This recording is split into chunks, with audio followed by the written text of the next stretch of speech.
Hey there, bookworms, welcome back. I've got a special treat for you today.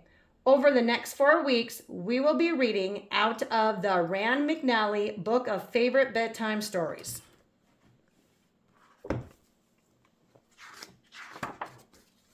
Favorite Bedtime Stories. The Rand McNally Book of Favorite Bedtime Stories. Contents. The Three Bears Visit Goldilocks by Carrie Rarick. Number 9, The Little Fire Engine by Wallace Wadsworth. Lost Little Angel by Janet Field Heath. And Twilight Tales by Miriam Clark Potter. Today, we will be reading The Three Bears Visit Goldilocks by Carrie Rarick. One fine day, Mother Bear said to Father Bear, "Let's take Baby Bear to visit Goldilocks this afternoon."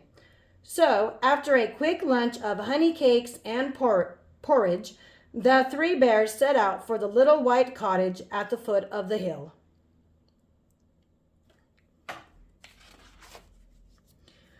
When they reached the cottage, no one was there because Goldilocks and her mother and father had gone for a walk.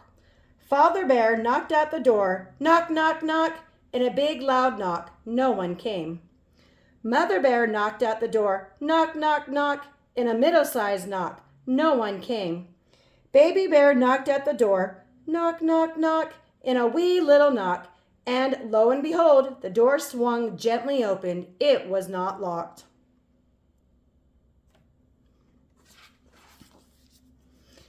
The three bears stared in surprise. Then Baby Bear poked his head in the door just to take a peek.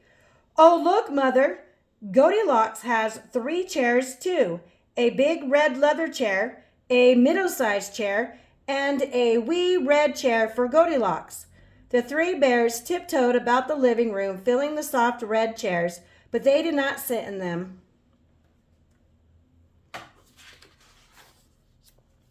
Baby Bear poked his head into a big bedroom just to take a peek. Then he poked his head into a middle-sized bedroom. Then he poked his head into a little bedroom. "Oh, Mother, Goldilocks has 3 beds, too. A big bed with a high pillow, a middle-sized bed with a middle-sized pillow, and a wee little bed with a soft little pillow." At these words, Baby Bear yawned and crept into the wee little bed with the soft pillow and was soon fast asleep.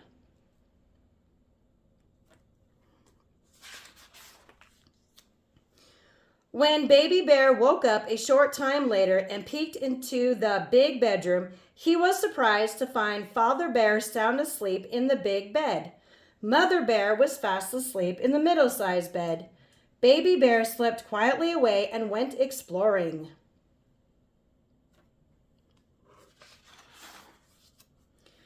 On the wall, Baby Bear saw something. He did not know that it was a telephone. He reached up and took the receiver off the hook. "Number, please," came a pleasant voice. "Number, please." Baby Bear did not know what else to say, so he said 3, because there were 3 in his family. He heard a buzzing sound. "Hello?" came a deep voice. "Locker Planet. Frozen fish, frozen fruit, frozen vegetables. What can I do for you?" Baby Bear shivered. "Brrr! It must be the North Pole. Everything's frozen up." He put the talking thing back on the hook and crossed to a door which opened on a small room. Baby Bear did not know it was a bathroom. Baby Bear saw a big white tub. He climbed in and sat there, looking around. As he started to climb out, he accidentally caught hold of the faucet and cold water splashed out all over him.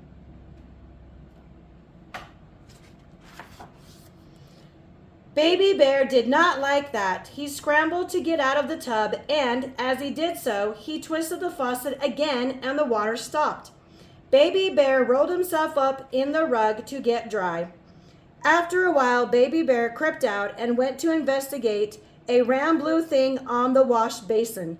Baby Bear did not know it was a tube of toothpaste and that someone had left the cap off. As he turned it around in his paw, he squeezed it too hard, and all at once, splat! A gob of toothpaste hit him right in the left eye. Baby Bear looked into the mirror at his one-eyed self. Oh my, what a funny sight. He wiped away the toothpaste as best he could on a pretty towel hanging nearby. Just then his eye caught sight of something in a glass jar on the shelf. It was a beautiful golden color, just the color of honey. Baby Bear took it down and took a big taste. Oh my! He did not know that it was shampoo for washing hair.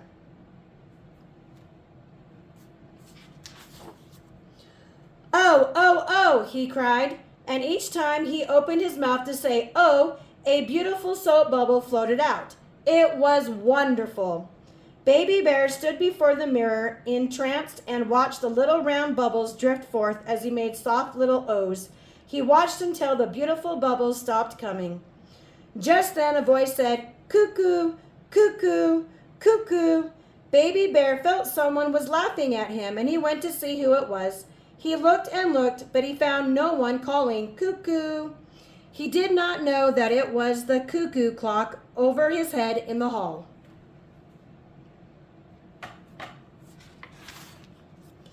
In the living room, Baby Bear saw a large piece of furniture. He did not know that it was a radio set.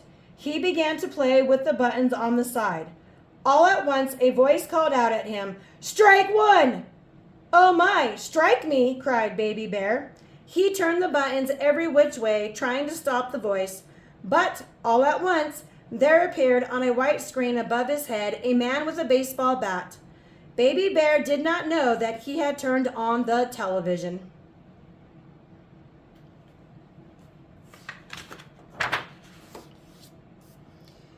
He took one look at the man with the bat as the voice called, "Strike two," and raced for help.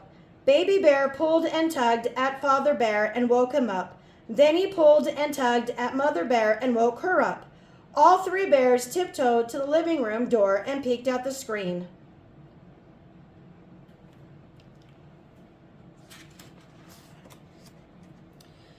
The man with the bat swung furiously, and the loud voice boomed, "Strike three!"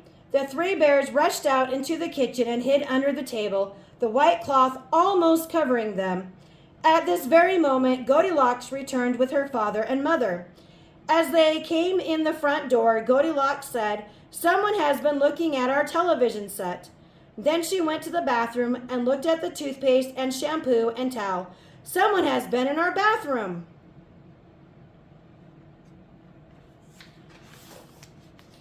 Then she looked into the bedrooms. "Someone has been sleeping in our beds."